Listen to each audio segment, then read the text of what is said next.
we'll go to Q&A. You know what to do. Let me just ask for professional standards, please. No comments, no lectures, just ask a focused question. Thank you very much. Before we begin, can I just clarify one thing with General Shin? If I understood you correctly, possibly not, you mentioned that North Korea is using satellite navigation systems. My understanding is that North Korea doesn't actually have either reconnaissance or communications satellites in operation. So which country's satellites would these missiles use for their navigational vectors? Thank you. 지금 위성항법에 대해서 아까 전 초반에 이제 미사일 관련해서 말씀을 하셨는데 지금 북한이 갖고 있는 위성항법 능력이 지금 이 미사일과 있어서 어떻게 연관이 되어 있는지에 대해서 설명해 주셨으면 좋겠습니다. 우리가 INS라고 관성항법 플러스에서 소위 GPS 통신을 하면서 두 가지 기능으로 목표를 향해서 미사일이 날아갑니다. INS. Inertial Navigation System. Initial Navigation System. There's a two type of navigation systems: INS, Initial Navigation Systems, and the GPS systems. 그래서 INS는 이미 북한이 자체 개발해서 완료된 것으로 생각을 하는데 GPS 즉 위성 통신, 그 위성과 커뮤니케이션을 어떻게 하는지는 상당히 의문입니다. So that we do believe that North Korea already have a capability of this INS, Initial Navigation Systems. However, we do not assure about this SATCOM, which is the Satellite Communication Systems. 지금 현재 우리가 존재하는 위성 통신 시스템은 상용 체계와 군용 체계로 크게 구분이 됩니다. For the GPS controls, there's a two varieties. One is commercial use, and the other is the military use. 상용 위성 체계는 여러분들 다 갖고 계시죠? 요 스마트폰에 있는 내비게이션입니다. So we already know, we are familiar with the commercial use of the GPS, which you can use by these cell phones. 이거는 제밍에 굉장히 취약하고 그 다음에 2차원 정도밖에 인식을 못해서 비교적 정확한 위치를 찾아가기가 좀 어렵습니다. These commercial use GPS are two-dimensional based systems, and therefore it's very weakened from the jammings. 여러분이 이 프레스센터 오실 때 상용 위성으로 내비를 치면 이 건물 바깥까지는 도달할 수 있지만 18층 이방까지는 여러분이 가지고 있는 상용 서비스 내비게이션으로는 불가능하죠. So with these commercial GPS systems, you can reach to this building, but you cannot find the 18th floor correctly.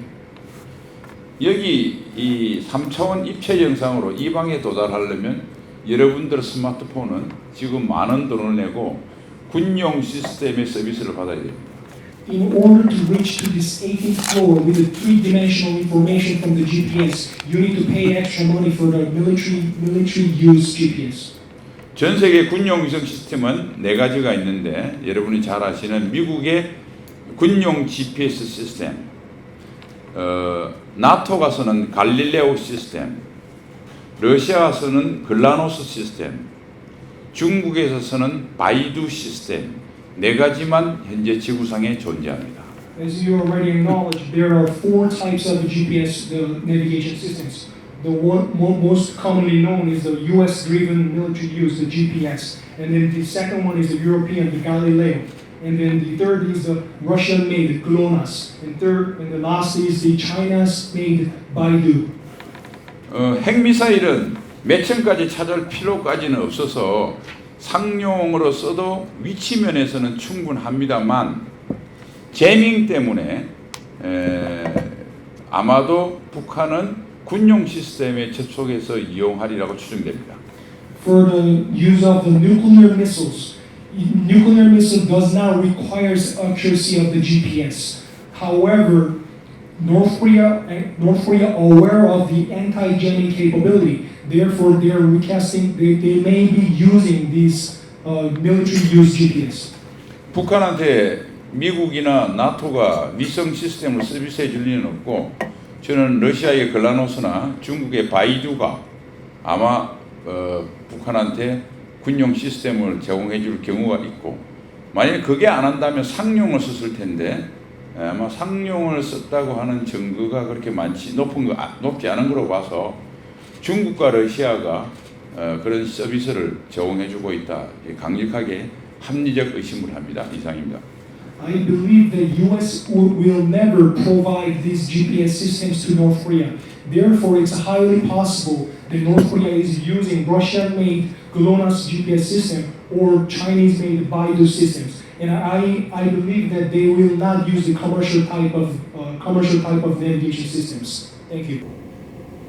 네, 안녕하세요. 뉴스기의 이명종입니다. 아주 미사일에 대해서 많이 말씀해 주셔서 많이 배웠는데, 지금 말씀하신 대로 북한이 미사일 굉장히 많이 발달된 기술을 가지고 있고, 최근에 또 여러 번 발사를 했는데, 지금 미국 트럼프 대통령의 경우에는 여러 가지 평가절하하고 그 정도 능력이 아니고, 또 최근 발사한 게 또 미사일이 아니고 이런 식으로 굉장히 트럼프가 대통령이 생각하는 북한의 미사일 능력은 좀 말씀하신 거하고 너무 다른데 혹시 어떤 이유로 그런 의견의 차이가 나는 거라고 보시는지 미국의 어떤 정보력이 떨어지는 건지 아니면 트럼프 대통령의 어떤 정치적인 그런 계산이 있는 건지 그런 거 좀 말씀 좀 해주시고요. 그다음에 김 장관님 지소미아에 대해서도 하나 여쭤보겠는데 지금 지소미아에 대해서 말씀하셨는데 우리나라 한국 정부에서는 사실 지소미아 2년 동안 했지만 일본에서 파리 정부도 별로 없고 이렇게 크게 도움을 못 받았다는 식의 그런 얘기도 많이 하는 것 같은데 좀 자세하게 어느 정도 도움을 받는지 공개 가능한 범위 내에서 군사적으로 어느 정도 도움을 받는 건지 좀 말씀해 주시기 바랍니다. My name is Yeon Jong, and I have questions to General Shin about the missile capability. Well, thank you for your explanation of the details of the missiles. You explained the detailed explanation about the missile advancement of the North Korea. However, the Trump's description about the North Korean missiles are very different. He does not aware of these capabilities, and he does not care so much about this capability. Why do you think that Trump's stance about these missiles are so different from what you're saying? And then the second question for General Kim regarding GSOMIA. The South Korean government has been saying that we did not take any advantage from the GSOMIA regarding the information shares. However, how much information can we share with Japan? What's the importance of the GSOMIA? Can you go over the details for General Kim? 예, 먼저 미사일 기술에 관련된 트럼프 대통령의 평가가 주는 함의가 무엇인지 말씀 올리겠습니다. First of all, let me go over the President Trump's missile capabilities and implications. KN-23 신형 탄도 미사일은 유일하게 미국의 패트리어트 3 MSE형 외에는 요격할 미사일이 없다는 것을 아까 충분히 설명을 드렸습니다. I already go over these missiles. The recent fired missile KN-23, only capable to intercept this missile is the PAC-3 MSE. 그런데 이 미사일만 쏘는 게 아니라 이번에 선보인 것처럼 300mm부터 500mm 이상 대구경 방사포 MLRS 그리고 거기다가 한미가 가지고 있는 ATCAMS와 같은 클러스터 뮤니션을 동시에 사용하면 사실상 미사일 디펜스는 불가능합니다. The North Korea is not only firing these KN-23, but also these 300mm and 500mm MLRS, the multi-launcher rocket systems, and so also the ATACMS systems, which contains these cluster bombs. 이것은 미국 국방부 관료들과 미국 전문가들이 공개적으로 불가 대책이 없다고 이야기를 했고 이미 외신에 보도가 되었습니다. It's already acknowledged by the U.S. high officials from the DoD mentioned that there is no deterrence ability against these missiles. 이제 북한이 그러한 도발을 못하도록 억제가 실패했을 때 쏘기 전에 빠르게 그것을 표적을 확인을 해서 지상에서 격파하는 것 외에 공중에서 요격할 길은 없습니다. there's only chance is this the deterrence power from the U.S. and Iraq to against this North Korea, and also the intercept these missiles before their launch is the only case to deter these forces. 이게 과학적인 팩트고 이 과학적인 팩트를 트럼프 대통령은 정치적으로 해석을 해서 설명을 했습니다. These, what I said here is the scientific facts. However, what Trump's stance is about the political facts. 트럼프 대통령은 그 미사일이 1000km 이내로 미국에 도달하지 않기 때문에 하찮은 미사일이고 미국의 위협이 되지 않는다고 했습니다. 즉 미사일 기술이 미사일 기술이 질이 낮아서 그 미사일을 경시한 게 아니라 미국까지 안 날라오기 때문입니다. So the President Trump's stance is this: these missiles are only reachable within 1,000 kilometers, so that these missiles are never will reach the continental U.S. Therefore, this is not the technical explanation, but rather political explanation. 한미 상호 방위 조약을 조인을 한 미국의 아이젠하워 대통령으로부터 지금 트럼프 대통령까지 미국의 역대 대통령 중 한미 상호 방위 조약을 기본 정신을 달리 말하면 계약 조건을 일방적으로 파기를 선언하는 것은 트럼프 대통령이 유일합니다. The President Trump is the only president that violated the Iraq-U.S. alliance and its contract based on the what he has been saying. 한미 상위 방위 조약의 내용을 한마디로 이야기하면 서울의 위협을 워싱턴 DC의 위협이라고 생각하고 워싱턴 DC의 위협을 서울에 대한 위협이라고 생각해서 한미가 공동으로 대응한다는 것이 계약의 기본 정신입니다. There is a mutual defense treaty between the Iraq and the U.S. What its content is saying is this: if the Seoul is threatened by the North Korea, that threat is the same as the threat from the North Korea to the Washington. 그런데 트럼프 대통령은 서울에는 위협이 되지만은 워싱턴 DC에 위협이 안 되니까 신경 안 쓴다. 정식으로 조약을 트럼프 대통령이 위배하겠다고 선언한 것이고 이렇게 됐을 때는 문재인 정부가 강력하게 항의해야 되는데 문재인 정부는 오히려 반기는 듯한 그것을 좋아하는 것 같은 태도를 보이고 있는 것이 오늘날 대한민국의 위기의 본질입니다. Therefore, this is an official violation of the mutual defense treaty between the Iraq and the U.S. by saying that this is the only threat to Seoul. Therefore, the Moon administration should contact the U.S. about this incident, that these threats are not just Seoul but the Washington. But the Moon administration is rather welcoming this situation. 결론적으로 트럼프 대통령은 말로 한미 상호 방위 조약을 위반했고 문재인 정부는 지소미아를 파기함으로써 행동으로 한미 상호 방위 조약을 파기했습니다. 지금 대한민국은 종이상의 한미 동맹이 남아는 있지만 내용면에서는 거의 파멸로 길로 가고 있다. 그래서 정말 위험한 상황이다. 이렇게 생각을 하고 우리 한국 국민들은 매우 지금 불안해하고 있습니다. 이상입니다.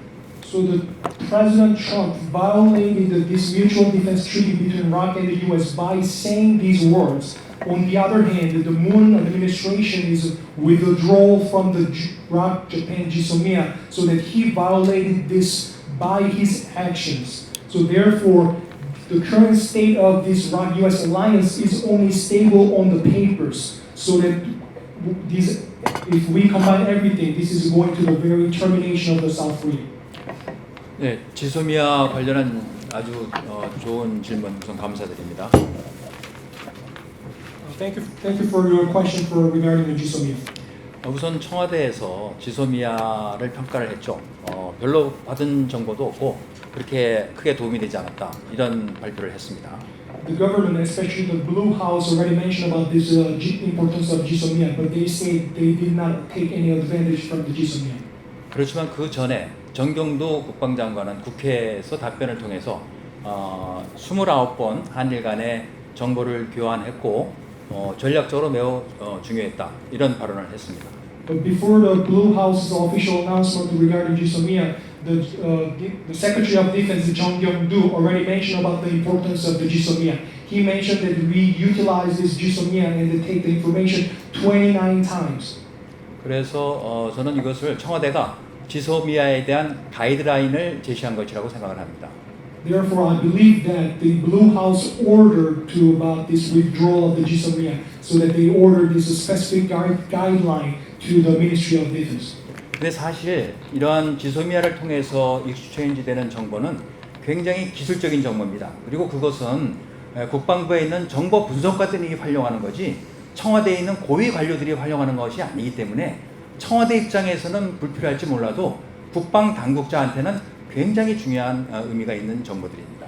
This exchange of information through GSOMIA is a very technical information, and these are very valuable for the technical analysts. But these informations are not advantageous to the high officials at the Blue House. 레이더 특성을 간략히 말씀드리면 레이더는 이제 사거리가 있죠. 사거리가 긴 것도 있고 짧은 것도 있습니다. 예를 들어서 약 4,000km 되는 사거리의 레이더도 있지만 지구가 둥글다는 한계 때문에 거리가 멀수록 그 레이더 호라이즌이 의해서 잡히지 않는 블라인드 에어리가 많이 발생한다는 것입니다. Let me briefly go over the characteristics of the radar systems. Radar systems have a detection range, and when it's reached up to 4,000 kilometers of detection range, they have the limitation of its capability because of this Earth's shape is rounded. So that rounded shape, behind these rounded shapes, there's a blind spot. 그래서 북한에서 미사일을 발사하면 우리나라가 가장 먼저 포착을 할 수 있습니다. 반면에 낙하되는 지점이 동해안이라 그러면 우리 레이더로는 잡을 수 없는 블라인드 에리어에 떨어지기 때문에 그것은 일본에 있는 레이더가 훨씬 더 정확하게 잡을 수 있다는 것이죠. So in case of launch of missiles from North Korea, we, the South Korea, can detect the launch of the missile for the very first time. However, when it's landed on the East Sea of South Korea, we cannot detect these missiles target of impact due to this circulation, the rounded shape of the Earth. These informations are necessarily go through the Japan. 그래서 지난 8월에 우리 국방부가 북한이 발사한 미사일 사거리를 490km로 말했다가 그 다음날 일본의 정보를 받아서 600km로 정정한 적이 있습니다. This is why in August, when the North Korea fired their missiles, the South Korean Ministry of Defense announced for the first time, it says its distance reached 490 kilometers. However, they changed this distance after one day from the GSOMIA and the Japan's information to correct it to the 600 kilometers. 이러한 기술적인 문제 외에도 이것은 한미일 안보 협력 체계의 대단히 중요한 수단이고 기제입니다. This is not only important for the technical informations, but it's a very important basis for the trilateral alliance among ROC, Japan, and the U.S. 지금 북한과 중국이 가장 두려워하는 것이 한미일 안보 협력 체계가 한미일 군사 동맹으로 발전할 것을 두려워하는 것입니다. So what North Korea and China is most afraid of is the security cooperation among three countries, ROC, Japan, the U.S., will advance to the trilateral alliance, which will be ROC, Japan, and the U.S. 그래서 문재인 정권은 이미 2017년 강경화 외교부 장관을 중국으로 보내서 절대로 한미일 삼각 안보 협력 체계가 군사 동맹으로 발전시키지 않겠다고 선언을 한 것입니다. This is why the President Moon ordered the Minister Kang to China, and they made a promise to China that this security cooperation among three countries will never go beyond to the trilateral alliance. 그래서 이번 지소미아 파기가 바로 이 한미일 삼각 안보 협력 구도를 결정적으로 파괴하는 그런 크리티컬한 조치라고 저희들은 보고 있습니다. This is why this withdrawal of the ROC, Japan, GSOMIA is very important to break the trilateral alliance among three countries, ROC, Japan, and the U.S. 감사합니다. Thank you. BJ, that's the longest short question I've ever heard. But next question, please. John.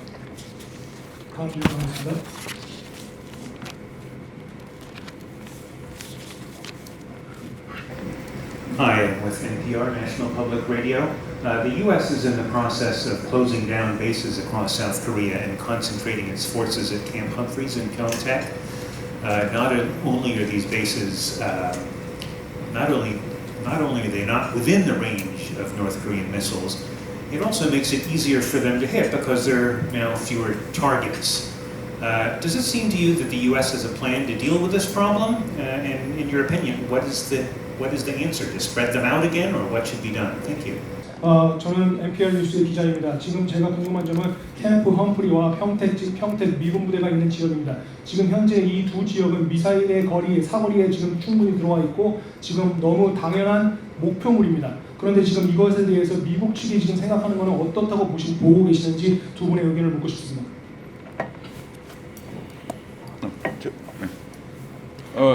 당연히 캠프 험프리와 미군 부대는 이미 80년대부터 스카드 미사일의 사거리에 들어와 있었습니다.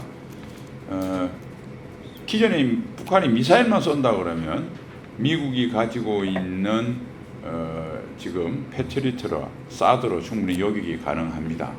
그러나 여기에 북한의 방사포탄을 동시에 쏘면 미국도 미슬 디펜스할 대책이 없습니다. 유일한 대안은 이스라엘의 아이언돔 같은 것들을 설치를 하면 미사일뿐만 아니라 포탄이나 박격포탄을 막을 수가 있는데, 그래서 미국이 아이언돔을 설치를 하는 기지에 추가적인 투자를 할지는 제가 잘 모르겠습니다. 우선 거기까지 설명하고 추가도 설명할 테니까 먼저 트랜스레이트.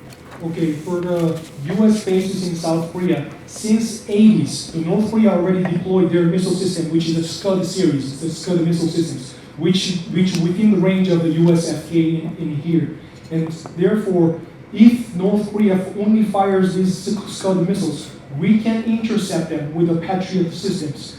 But the problem is, if North Korea fires not only missiles, but with these MLRS, multi-launch rocket systems at the same time, then there is no way to block these. There is no way to block these missiles, unless if we're thinking about the deployment of the Israeli-made Iron Dome systems. But I am kind of doubt about whether the U.S. will deploy these Iron Dome or whether we are going to invest the money to deploy these Iron Dome type of systems. 돈을 중시하는 트럼프 대통령은 절대 투자하지 않을 것이라고 봅니다. 투자하지 않는 대신 아마 그 사거리 내에 있는 미군 기지를 철수시키는 방안이 하나가 있고, 두 번째는 강력하게 맥시멈 프레쉬로 가해서 감히 북한이 미군 기지에다가 그러한 도발을 못하도록 하거나, 그래도 북한이 도발하겠다면 스텔스기나 다른 전투기를 넣어서 그런 걸 쏘기 전에 지상에서 격파하는 그런 방안을 택할 것입니다. 따라서 결론적으로 돈 많이 드는 아이언돔은 안 할 것 같습니다. 이상입니다. So in my opinion, that the Trump is worried about the money spent on the defense, so that I believe he will not invest the money on these Iron Dome systems in South Korea. So that there's other options we have to think about. Another option we can think about is the maximum pressure, which is the overall deterrence power to deter the provocation from the North Korea. And the other option will be the stealth. The stealth fighter jets, deploy them we can strike these missile bases in North Korea in terms of preemptive strike type of to deter these provocations. These are the only options. But however, in my opinion, there is no point of Trump administration investing money to deploy Iron Dome system in South Korea. 그러나 한국이 아이언돔을 한국 돈으로 사서 미군 기지에 배치해 주겠다면 트럼프 대통령은 오케이, yes please 얘기할 것 같습니다. But however, if South Korea invests the money to deploy these missile defense Iron Dome systems, then I think that Trump will say yes. 미국 그 기지에만 위협이 되는 것이 아니고 바로 북한의 장사정포는 한국 군용 기지에도 굉장한 위협이 되고 있습니다. These missiles are not only threat to U.S. FK bases, but also the threat to South Korean military bases. 원래 북한의 장사정포는 사거리가 60km가 한계였습니다. But usually the North Korea's MLRS used to be its maximum range was only 60 kilometers. 그러나 최근에 신형 대구경 방사포를 개발하면서 사거리가 이미 300km를 넘었습니다. But now modern day type of MLRS systems are changed its distance from 60 km to 300 km. 이 무기 체계들은 육해 공군 상군 본부가 모여 있는 계룡대와 스텔스의 F-35를 가지고 있는 청주 비행기지를 겨냥하고 있는 것입니다. These MLRS are targeting the military headquarters in Gyeong and also the Cheongju base, which the F-35 stealth fighter jets resides. 그래서 우리 국방에서도 바로 이러한 부분에 관심을 가지고 빨리 어떠한 방어 체계를 갖추거나 리로케이션을 한다든가 이런 아주 다급한 문제들이 또 현안으로 떠오르고 있습니다. Therefore, our Ministry of Defense also take care of these situations and then relocate these bases or doing something to block these missiles. Next question, thanks. Do we have a question? In the yellow t-shirt. 네. Thank you, Deputy Minister Bolton.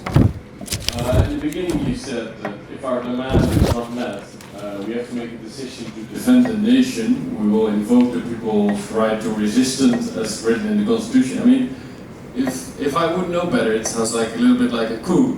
So, how far are you willing to go in fighting the current democratically elected president? Thank you. 네, 지금 질문 드리고 싶은 거는 아까 전 말미에서 말씀하셨던 내용인데요. 국민 그 행동권을 발동을 해가지고 지금 현재 문 정부가 나아가는 방향을 저지하겠다고 하셨는데 이 내용이 제가 들었을 때는 어떻게 보면 쿠데타를 말씀하시는 것도 같습니다. 지금 여기서 말씀하시는 내용이 어떤 부분을 말씀하시는지 정확하게 설명해 주셨으면 좋겠습니다. 쿠데타 전혀 아닙니다. 국민 저항권이라 하면 자유를 지키기 위한 우리 국민들의 저항을 이야기를 하는 것이고 여러분들이 머릿속에 비슷한 경우를 그린다면 지금 홍콩에서 일어나는 것 한국이 1960년에 일어났던 4.19 뭐 그런 것들이죠. 좀 더 역사적으로 본다면 미국의 독립혁명 패트릭 헨리가 말한 자유가 아니면 죽음을 달라라고 외치면서 자유를 지키기 위한 우리 시민들의 비폭력 평화적인 외침을 국민 저항권이라고 합니다. 쿠데타는 절대 아닙니다. What I mean by the right to resistance is not about the coup. This is different from this is very different from the coup. What I mean by the right to resistance is similar to what's happening in Hong Kong recently, and also the other case which I could go over is the historical moments in the South Korea in the April 19th in the 60s. And another thing will be we can compare this situation with the independence revolution in the U.S. They mention about this freedom or death. So when I go over this right resistance, it's not a coup, but this type of resistance. 거기에 좀 추가를 해서 말씀드린다면 우리 대한민국 헌법에는 바로 그러한 국민 저항권 내지는 자유 대한민국을 수호할 수 있는 어떤 장치가 마련되어 있습니다. Additionally, I would like to say that in the South Korean Constitution have this right to resistance to protect our nation. 우선 우리 헌법에는 자유민주주의를 명시하고 있고요. 모든 권력은 국민으로부터 나온다는 그런 조항이 있습니다. And then our Constitution is the freedom democratic Constitution, and then all the powers comes from its people. 그런데 문재인 정부는 2018년 헌법 개정을 시도했죠. 바로 오늘 법무부 장관에 임명된 조국 민정수석이 그 초안을 잡았는데요. 우선 자유민주주의에서 자유를 빼려고 그랬고요. 국민을 사람으로 대체하려는 시도를 했습니다. 17년이라고 하셨습니까? 17년에 개정. 18년.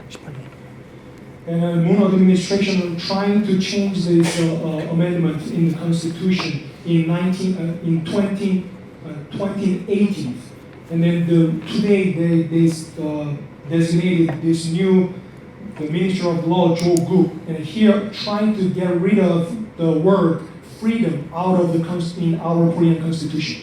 그래서 우리 기자님께서 쿠데타를 말씀하셨는데 쿠데타는 바로 지금 정부가 쿠데타를 하고 있습니다.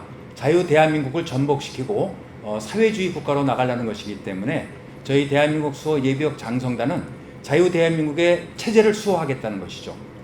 So, in my opinion, the current government, which is the Moon administration, is actually doing the coup of South Korea. They're doing active actions of the subversions and then trying to demolish this freedom and democracy in South Korea.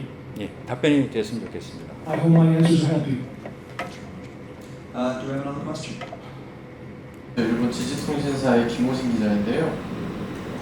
문재인 정부가 지소미아 폐기 결정을 철회하기를 요구한다 이렇게 말씀을 하셨는데 이제 시간이 2달 반 정도 남았고 한일 간에는 역사나 경제 같은 현안들이 많이 있어요. 갈등 현안들이 이게 현실적으로 폐기 결정 철회가 가능할 거라고 보시는지랑 지소미아 파기에 대해서 실제로 군 내부의 목소리를 들으신 데 있으시면 소개 부탁드리겠습니다. Okay, I'm the reporter from the GG, and then I have a question about this return to Jisomiya. The time is very limited. Only 2 months and a half is left for this return to Jisomiya. And there are many matters between the South Korea and Japan, especially the economy and the history. And do you think that there is any chance that the South Korean government return to Jisomiya? And the second part of my question is about the withdrawal of the Jisomiya. 제가 먼저 답변을 드리는데 첫 번째 질문 11월 23일 이전에 문재인 정부가 이것을 복원할 그러니까 폐기를 밀고 갈 것이냐 다시 복원할 것이냐에 대한 질문에 답변 드리겠습니다. Okay, let me go over the details of the return to Jisomiya by the November 23rd and whether it's they going to stay as it is or whether they are going to return. 조국 후보를 임명을 강행한 문재인 정권의 성향으로 봐서는 11월 23일까지 결대 철회를 번복할 가능성은 별로 없다고 봅니다. I think that there is a very low possibility to return to Jisomiya because of today's the incident of the signing these 조국s, the Ministry of Law.